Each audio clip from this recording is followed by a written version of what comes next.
everyone, and welcome back to another episode of the English Learning Podcast. I'm Mark. And I'm Jessica. Thanks for joining us today. We're so excited to dive into this episode because it's a question almost every learner asks at some point. How can I speak English like a native? Exactly. It's a big topic. And let's be real, many learners think speaking like a native means having a perfect accent or sounding exactly like someone from London, New York, or Sydney. But here's the truth. It's not just about accent. It's about rhythm, expression, confidence, and knowing how to sound natural. That's what we're going to explore today. We'll break it down step by step, what it really means to sound native-like, the key ingredients you need, common mistakes learners make, and, of course, we'll do a little role play to show the difference. And as always, we'll finish with a simple challenge for you to practice today. So grab your notebook or just sit back and listen. You're going to pick up some powerful tips. Let's get started.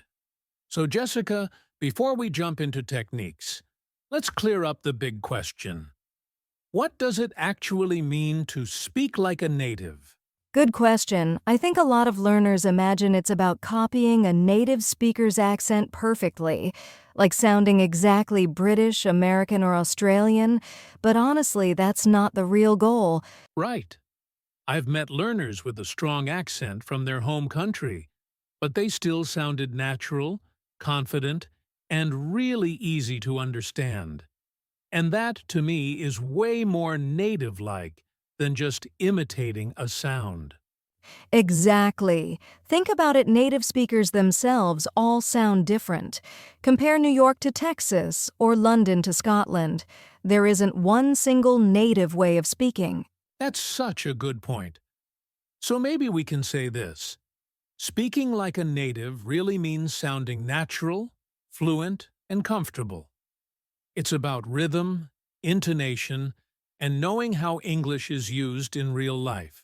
Yes. For example, when a native speaker says going to, they often say gonna. Or instead of saying I do not know, they'll just say I don't know. Those little things, contractions, reductions, connected speech, make English sound alive. So, to our listeners, don't stress about removing your accent completely. Focus instead on how you use English. Are you pausing naturally? Are you linking words? Are you using phrases the way native speakers do? That's the real key. And the best part? Anyone can learn these skills. It doesn't matter where you're from, you can sound clear, natural, and confident without losing your identity. Beautifully said. So let's break down the key ingredients of native-like English. All right, so if sounding like a native isn't just about accent, then what are the real ingredients? What makes English sound natural? I'd say there are 4 big ones: vocabulary and idioms, pronunciation and intonation, connected speech, and cultural awareness. Let's start with vocabulary and idioms. A lot of learners know textbook English phrases like, "How do you do?" or "It is very hot today." Technically correct, but natives rarely talk like that. Right. Instead, a native might say, "Hey, what's up?" or "It's boiling today." These expressions make your English sound alive, not robotic. Learning common idioms and everyday phrases helps you connect with people more naturally. Yes, intonation carries emotion.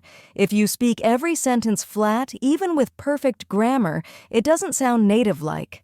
Natives use tone to show curiosity, sarcasm, excitement, boredom, you name it. Exactly. And that takes us to pronunciation and intonation.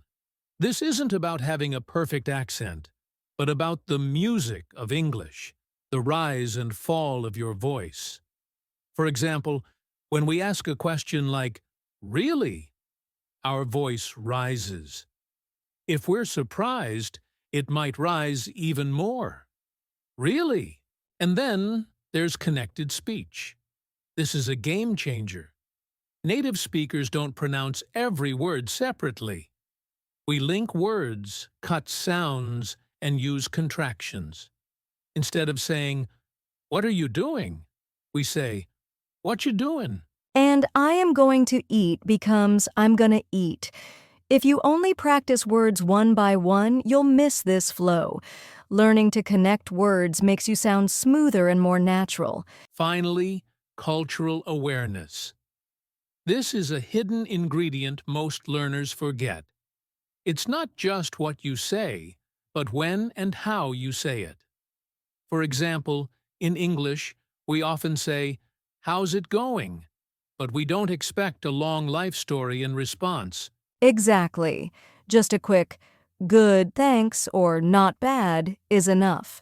If you answer with a 10-minute story, it might feel strange in casual conversation.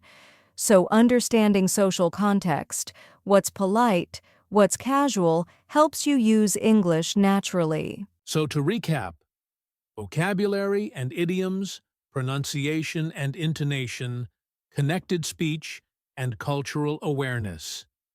These are the building blocks of sounding native-like. And don't worry, you don't need to master them all at once. You can build them step by step, little by little in your daily practice. Hello, Jessica. How are you today? Exactly. And to make it more concrete, let's do a little role play to show you the difference between textbook English and native-like English. All right, time for a quick demonstration. I'll play the part of a learner using very formal, textbook English. And, Jessica, you'll answer using more native-like, natural English. Sounds good. Let's show the contrast. Hey, Jess here. Good, thanks. How about you? I am fine, thank you very much. Pretty good, can't complain. The weather is very hot today. Ugh, it's boiling out there. Yes, it is very difficult to walk in the sun. Totally. I was melting on my way here. Would you like to go to the cafe with me this afternoon? Want to grab a coffee later? Yes, that would be nice. Sure, sounds great. Okay, let's stop there. Notice the difference? My sentences were correct, but they sounded stiff, almost like reading from a book. Right. And my sentences were shorter, more casual, with contractions and idioms just like how people actually talk day to day. And that's the goal for our listeners. Not to throw away grammar, but to combine correctness with natural flow. Exactly.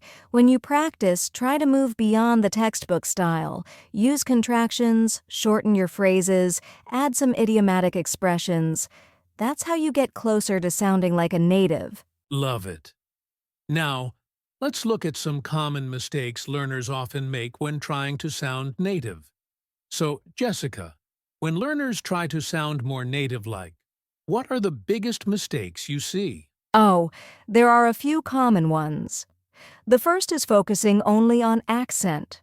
Some learners spend hours trying to copy an American or British accent, but they forget about fluency, rhythm, and natural expressions. Exactly. And here's the problem. Even if your accent is perfect, if you don't use contractions or connected speech, you still won't sound natural. So accent alone isn't enough. Another mistake is using idioms incorrectly. Learners sometimes throw in an idiom they found online, but in the wrong context. For example, saying, "It's raining cats and dogs on a light drizzle," it just feels unnatural. Yeah. Natives don't use idioms all the time. It's more about choosing the right phrase for the situation. Better to know a few and use them correctly than to use 10 and sound strange. Definitely.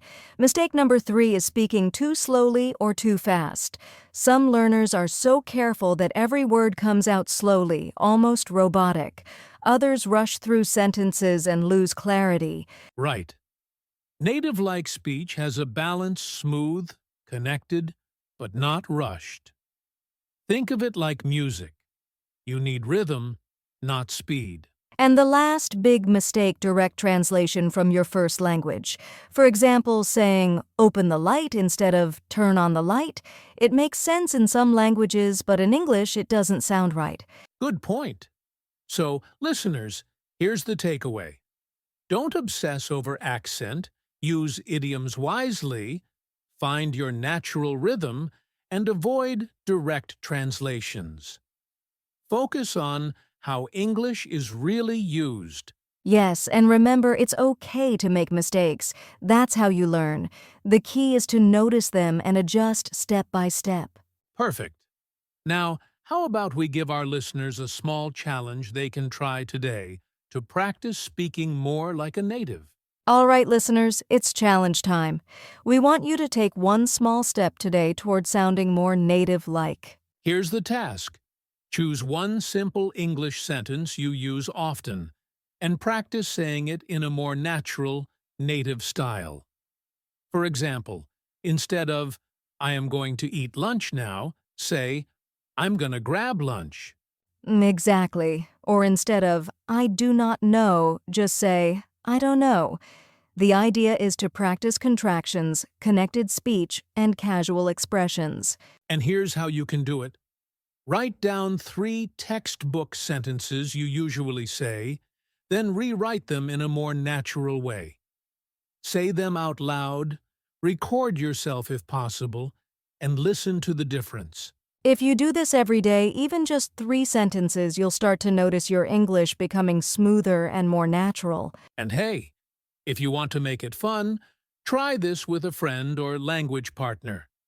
Challenge each other to upgrade your sentences into more native-like versions.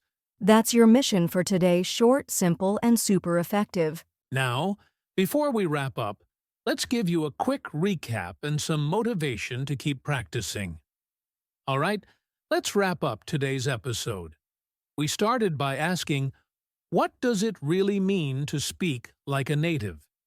And we learned it's not about a perfect accent, it's about sounding natural, fluent, and confident.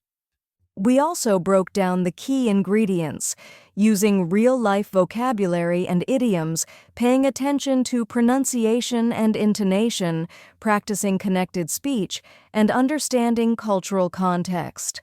Then we showed you a role play, how textbook English sounds compared to natural English. And of course, we talked about the common mistakes learners make, like focusing too much on accent or translating directly from their first language. And don't forget today's challenge. Take 3 simple sentences and upgrade them into more native-like versions. Practice them out loud, record yourself, and notice the difference. Remember, speaking like a native doesn't happen overnight. It's a journey.